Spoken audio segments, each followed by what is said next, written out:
State bank نے شرح سود 16 سے بڑھا کر 17% کر دی۔ سابق چیئرمین FBR شبر زیدی نے فیصلے کو معیشت کے لیے نقصان دہ قرار دے دیا۔ ڈان نیوز سے گفتگو میں سابق چیئرمین نے الزام لگایا کہ موجودہ حکومت نے پاکستان کو تباہ کر دیا، ان سے ملک نہیں چل سکتا۔ شبر زیدی نے حکومت سے معاشی ایمرجنسی کے نفاذ کا بھی مطالبہ کر دیا۔ یہ جو کچھ کر رہے ہیں یہ بہت نقصان ہے، کیونکہ اس سے آپ کی پوری انویسٹمنٹ کلائمیٹ ختم ہو جائے گی۔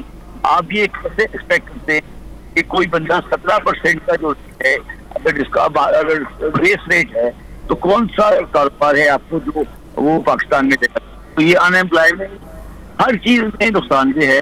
ماہر معاشیات چودھری اکمل نے بھی خدشہ ظاہر کیا کہ صرف مانیٹری پالیسی کے ذریعے مہنگائی کنٹرول نہیں ہو سکتی۔ شرح سود میں اضافے سے کاروبار پر منفی اثرات کے ساتھ ساتھ بے روزگاری بھی بڑھے گی۔ بالکل اس میں کوئی دو رائے نہیں ہے کہ اس خاص طور پہ اس وقت جو کاروبار کی صورتحال ہے، ڈالرز کی ان اویلیبلٹی ہے اور بزنسز کا جو ہے نا پہلے ہی برا حال ہے، تو اس میں مانیٹری پالیسی کے تھرو اگر آپ انفلیشن کو کنٹرول کرنا چاہیں گے تو وہ جو ہے نا امپلائمنٹ کے لیے بڑا زہر قاتل ہوتا ہے، اور اس میں ان امپلائمنٹ میں بے تحاشا اضافہ ہو جائے گا، بزنسز بند ہونے کی طرف جائیں گے۔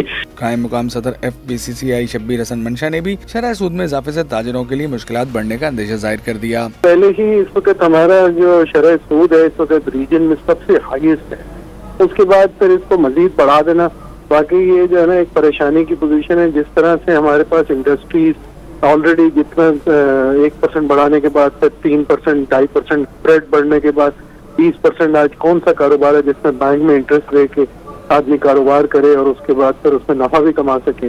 تو یہ چلنا تو تقریباً محال سا ہو گیا ہے۔ دوسری جانب گورنر اسٹیٹ بینک جمیل بند نے واضح کیا ہے کہ مانیٹری پالیسی کمیٹی نے پالیسی ریٹ بڑھانے کا فیصلہ ملک کی بیرونی اور مالیاتی پوزیشن کا تفصیلی تجزیہ کرنے کے بعد کیا۔